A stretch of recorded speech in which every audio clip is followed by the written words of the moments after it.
Hello, darlings. Welcome to Narc Free Formula. My name is Freedom. Today, I wanted to talk to you briefly about Narc Push Pull. So, anyone who's been involved with a narcissist knows what Narc Push and Pull is. It is one day you are the best thing since sliced bread, and they can't get enough of you. The next day, you're being abused, put down, treated like something that came in on the bottom of their shoe. Now, when you're in a relationship with the narcissist and experiencing this push and pull behavior, it can be very confusing. And that is, in fact, why they do it. It's called intermittent reinforcement. So basically what that means is when they love bombed you in the beginning, they gave you a little slice of heaven, what it could be like. So they mirrored you. They pretended to be your ideal man.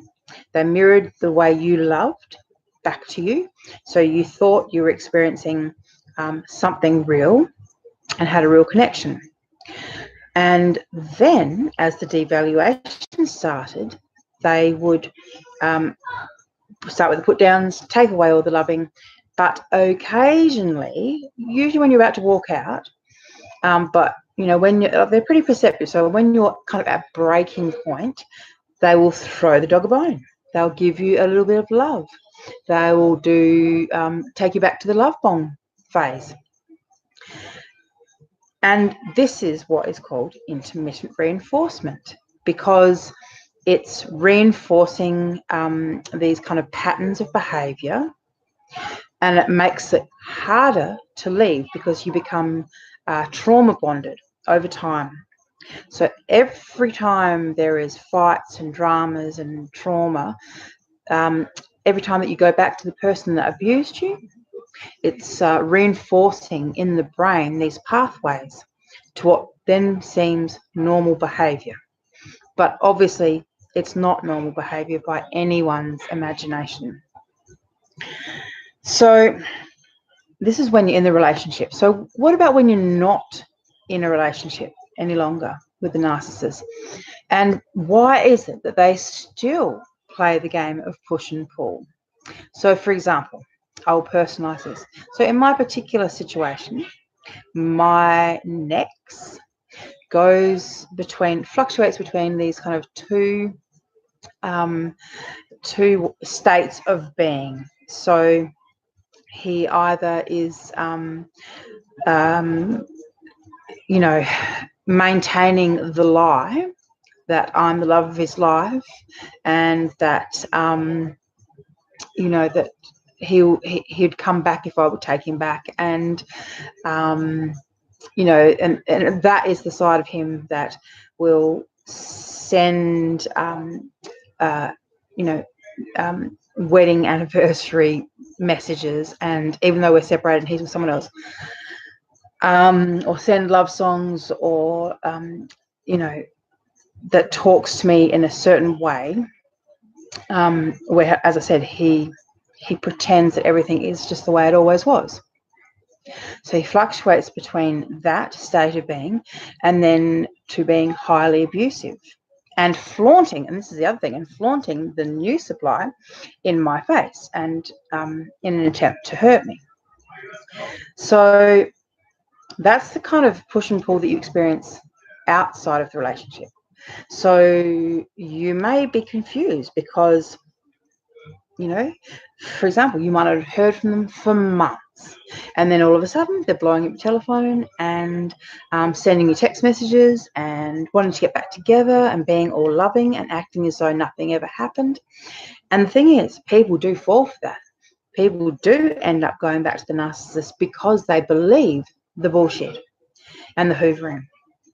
But what you have to understand is nothing in a narcissist's mind or reality is fixed in concrete. Narcissists just go with the path of least resistance. So it's whatever is easiest for them. Okay, so they have needs. They want their needs met. and they will go with whatever is the easiest route.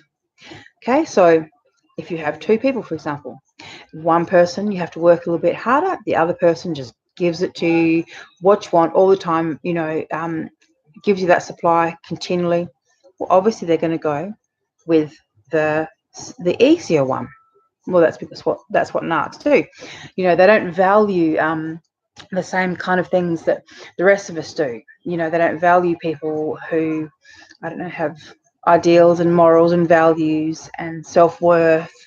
Any of that stuff, that's irrelevant to a narcissist. They don't care about your personality. They don't care about you as a person. All they care about is getting what they want and getting it from whoever is going to give it to them the easiest. So when you know that, once you've realized, how little value you or anyone else have for them, it makes it so much easier to walk away, because you do have to retrain your brain. You've been lied to for a long time. You've probably lied to yourself as well, and reaffirmed everything that they've told you. So now's the time to change those thought patterns. And when you catch yourself, thinking or reinforcing those beliefs, you need to consciously stop and say to yourself, no, actually, he didn't love me. He doesn't have the capacity to love. It was just an illusion. And the more you tell yourself those things, the more you actually will change your own brain's patterning. And after a while, you won't have to tell yourself, because you'll just know the truth. I mean, obviously, on some level, we all know the truth. Intuitively, we know. We're not silly. We know. Okay, but it's just relearning and reaffirming the new ways of thinking. I just wanted to have a quick talk also about, that's right, of course. So the lack of object consistency. This is another thing that narcissists have. Now, these are obviously, once again, big kind of term or phrase, but what it really means is, in practical terms, that's the term that describes why and how the narcissist can love you one day, hate you the next, right? That's not normal behavior. Normal behavior, when you love someone, you love them. You can have an argument, but you still love them.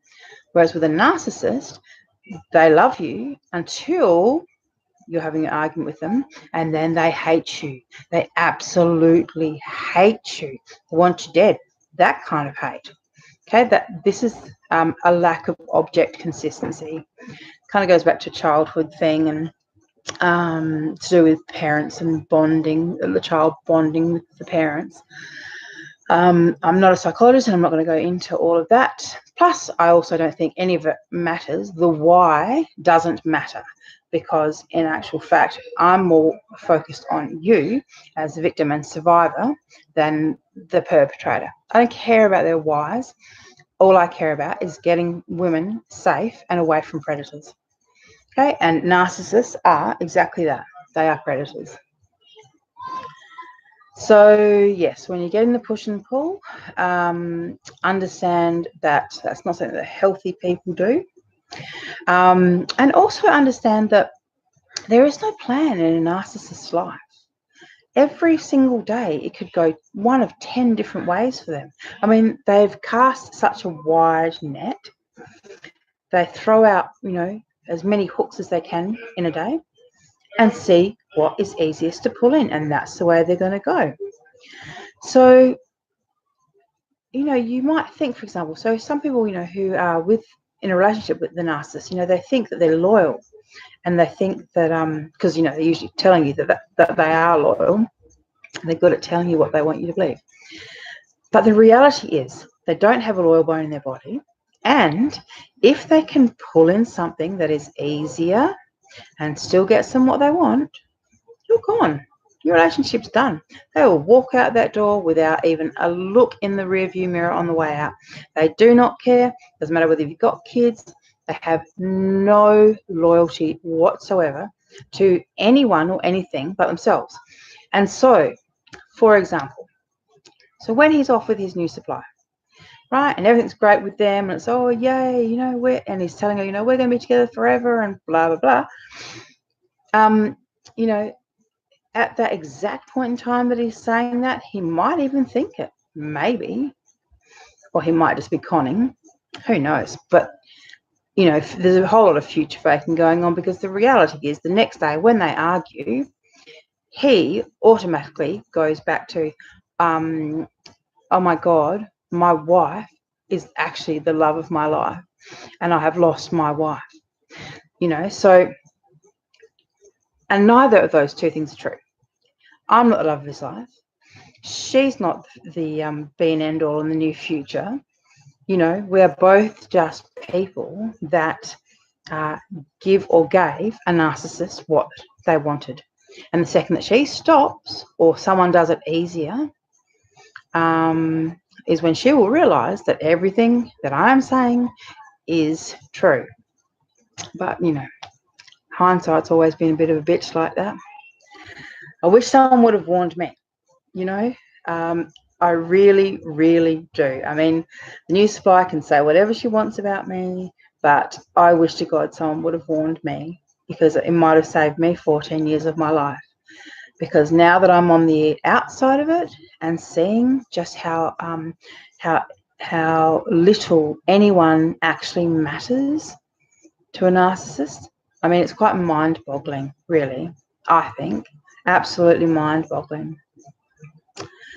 So when I receive these, you know, communications from him that are obviously designed, I mean, when you send someone a love song, for example, that's obviously designed to, you know, affect them emotionally and, you know, hoover them back in some way. But when I receive that kind of thing, I know that he's just having a bad day. Things aren't going as he'd hoped, and he's freaking out that he might run out of supply. So he needs to line some up again. And I'm not going to fall for that, and I hope that you guys can start to see that in your own situation. No one has a relationship with a narcissist. They just have situations. You know, they don't, normal people have relationships, you know, that are based on love and commitment and, you know, building a future together. I mean, as I said, narcissists have absolutely zero loyalty to anyone but themselves. And at any given time, when you stop being a good appliance and stop giving them what they want, when they want, how they want it, you'll be tossed out. And just like a broken washing machine or whatever other, you know, household appliance that, you know, was great when you first had it, did its job well, didn't think about it, you know, when it was doing its job, until it didn't, and then you had to get a new one. And that's the way narcissists view their wives and their girlfriends and anyone they're in a relationship with. No one has any value whatsoever. So the next time you're being pulled back towards them, just remember the push is not that far around the corner, because as soon as they have you back, once the hoovering has been successful, that's when the devaluation will start again, because they will have to punish you for any narc injury that you've created within them by leaving. Even if they discarded you, you know, you might have created a narc injury purely because, I don't know, maybe you got a boyfriend, maybe you went out one night, maybe you looked at them the wrong way when you were walking out. Who knows? No one knows what causes narc injuries, because narcs are just big babies, and they can, you know, you can cause them an injury anyway. But if you go back to them, you'll be punished for that. So yeah, just remember that. If you're being pulled back, remember the push is coming. All right, darlings, Narc Free Formula. Get narc free and stay narc free. Bye.